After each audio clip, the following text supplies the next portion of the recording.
Tola wadanzo aniko ni wati na komi abeba kalama nyema ni yala tola tebe jabrani Côte d'Ivoire jamana kan ni wati na memi anga choku segere sabula chila silama jona chila silama groupe Oroyani damela chila jona chila silama a président ba no André Traoré ala chila silama kafra groupe Oroyani dame jama beka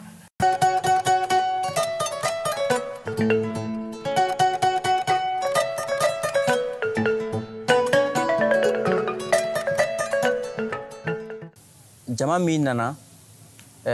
folo ambe makono cewna muso befo ka makono dugutigi fo ka almami fo ka chrétien yemko fo ka dugu musokorobaw fo ka sunguru na kamle deum belajine fo o konnana anga fole be anga jamana kuntigi amba fo ka walinyuma don amba akankoro sigu belajine fo ambo sono ke ko ala delike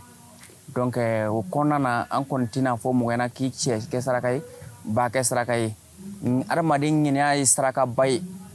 o armadin nya we saraka bay armadin jugo we saraka bay ni ya me ki ibita jamala jenna dugu kono dugu de nya sumanu donc dugu fanati nya suma ne kuntigi tara donc mama e dugu kuntigi nga fulba pelajini donc ne yere André Traoré ne groupe président groupe Horia ane dame kene anga balmake mi nabutu kone we o groupe Mamour Doye donc o groupe konana nika sambembe mi ika fro ko fu san kono ika bara minu ke mawi ire ka here minu nyini bon ala ko lu here no waye ibina wulu folu leke ko lu wali mo donc ka tlatuni ka sankura here nyini ibulu fe on bulu donc anga nyogon soro odila o konnana ami tlunke ka ken nuson jabaye donc anga ambe fara nyon kan ko ken nyon bulu tlone bela jende be fara kan bela jene ka kanai mo ma wuluma tlunina mo munu kono ya organiser wode kono groupe Horia ane dambe kene wole ya organiser ka bennabuto ka sambema donc kono folaw kumbe jilu kumbe donc un dozo fana invité donc wolu fana kumbe donc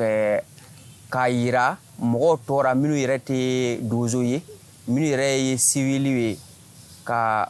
kayira wulla ben mi bani nyogonche client mi bani nyogonche donc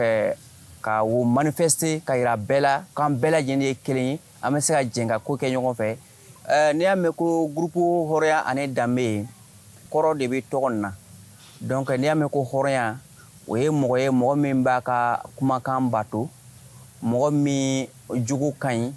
mo min klinindo mo min te don jamfara mo min te don nganam kula donc ni ame ko dambe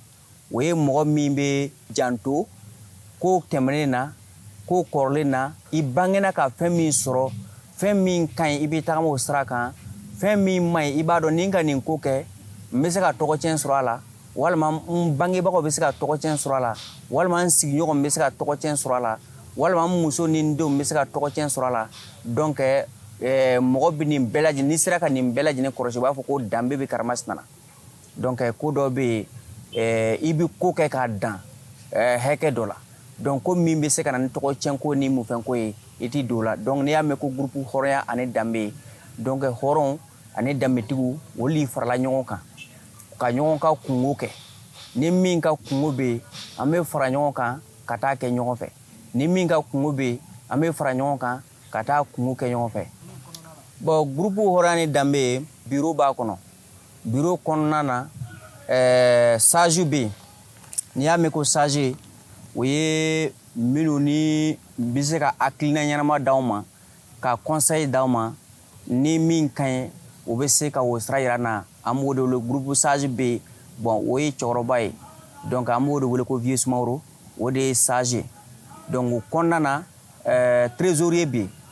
trésorier wode be anga wari mara wode cabinet camara parce que anga groupe konnana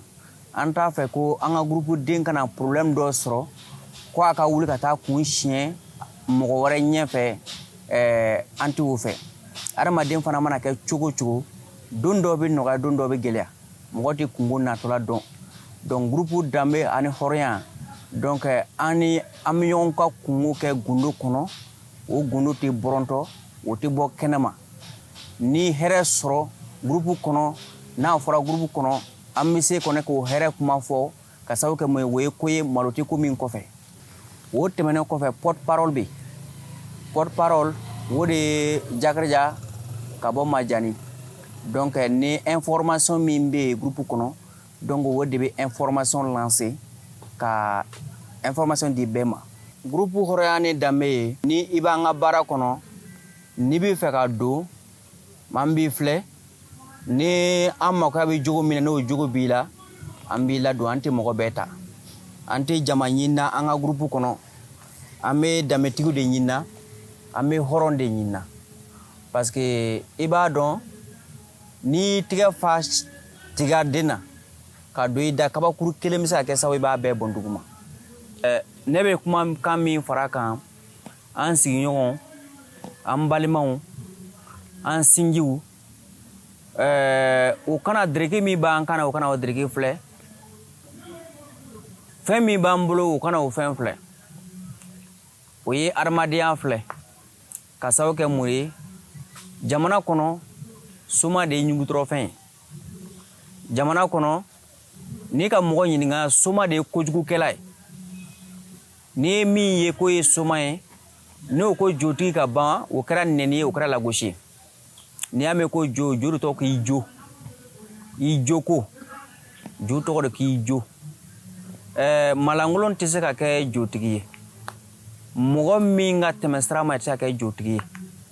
n m'a fɔ an bɛ tile min na dara dumuni ɲinibagaw n ma kuma t'o ma donc n b'a ɲini bɛɛ lajɛlen fɛ an filɛ nin jotigi sabarinin don an min ye filɛ an bɛ sabari min kɛ walayi mɔgɔ bɛɛ tɛ se ka kɛ an bɛ ko caman bɛ yen mɔgɔ bɛ yɛlɛ an sen kan k'a jigin an mako tɛ k'a la mɔgɔ bɛ ko ba kɛmɛ kɛ anw na an t'i jaabi sabari min bɛ soma dusu la ani hinɛ min bɛ soma dusu la a mɔgɔ ka dɔgɔ donc o kɔnɔna na mɔgɔ kana ta ko peut-être an n'u ye mɔgɔ espèce wɛrɛ ye walima n'an ye mɔgɔ sugu wɛrɛ ye e bɛ dugu sigini ye dugu ka histoire kɔnɔ n'i taara ye i b'a ye a daminɛ an bɛ sira min kan a daminɛ an mɔkɛw an bɛnbakɛw ka sira don donc n'an dɛsɛra k'o sira ta donc mɔgɔ kana ni minnu ma o sira ta o kana miiri ko an n'u ye fɛn wɛrɛ ye an ni olu tɛ kelen ye an n'u bɛɛ lajɛlen ye kelen ye an bɛ ko kɛ ɲɔgɔn fɛ an bɛ maaya kɛ ɲɔgɔn fɛ an bɛ ɲɔgɔn ka kungo kɛ donc an ye balima de donc k'a yira bɛɛ lajɛlen na n'i ye anw yɛrɛ filɛ jamana kanu bɛ mɔgɔ la ka se soma ma tɛ yen soma ye bɛn ɲinina de ye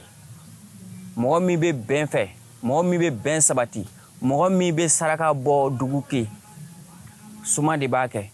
i bɛ taa ye soma bɛ taa sɔnni 10 kɛ i bɛ taa ye sɔnni 2 3 o bɛɛ lajɛlen bɛ kɛ ka dugu lakanda n'i y'a mɛn ko soma bɛ fɛn sɔrɔ dugu de suman don walima jamana de suman don donc o kɔnɔna na kumakan min bɛ yen k'a lase bɛɛ lajɛlen ma o de filɛ nin ye donc mɔgɔ fana an bɛ dereke min b'an kana o kana dereke nin kɔrɔ don kɔrɔ de bɛ dereke nin na voilà donc dereke nin tɛ taara kojugu kama dereke nin tɛ taara fɛnjugu kama walima dereke nin tɛ donna kojugu kama donc dereke kɛra comme treyi pour que faama fana bɛn'i ka treyi don o b'i lɔ ka identifier ko nin ye gendarme walima polisi donc a b'o kɔnɔna na donc n ka foli bɛ bɛɛ lajɛlen ye ka bɛɛ lajɛlen fo ka waleɲuman dɔn k'a yira jamaw ra ko ka Togola TV n'o bɛ fɛ ka culture découvrir n'o bɛ fɛ ka somaya kɔrɔ dɔn ka domaya kɔrɔ dɔn ka an ka bamanan sira kɔrɔlen k'a dɔn u ka abonné page na u ka partager o ni ɲɔgɔn cɛ question min mana kɛ o ra u k'a bila commentaire la ala k'an to ɲɔgɔn ye ala ka sababu ɲuman di ala ka san wɛrɛ d'a ma si ni kɛnɛyara ala ka nabo to ne dugudenw bɛn kelen ma ala ka yen makɔnɔ diya la ala ka ne makɔnɔ masaw ne faama bɛn kelen ma donc comme a bɛɛ b'a kalama ɲɛma an ko an bɛ Makono dugukolo kan an bɛna bɔ Makono yan nin waati na mais ni t'an tagali ye pewu an bɛ taa Janjogɔrɔw la an bɛ se ka se yan waati ni sara bɛɛ ni cila sera ma waati waati an bɛ yan ni groupe hɔrɔnya ni danbe kɛnɛ la ci sera ma waati waati an bɛ t'o jaabi donsow la ci sera ma waati waati an bɛ t'o jaabi somaw la ci sera ma an bɛ t'o jaabi vraiment an bɛ groupe hɔrɔnya ni danbe kɛnɛ fo nin waati in na hali bi ala y'o la jɛnja ala laɲiniw sabati ala sini kɛnɛya jɛma ala kan'o to fɔ la ala y'o to kɛ la ko Dansɔgɔ ko nin ko ani ko nba Dansɔgɔ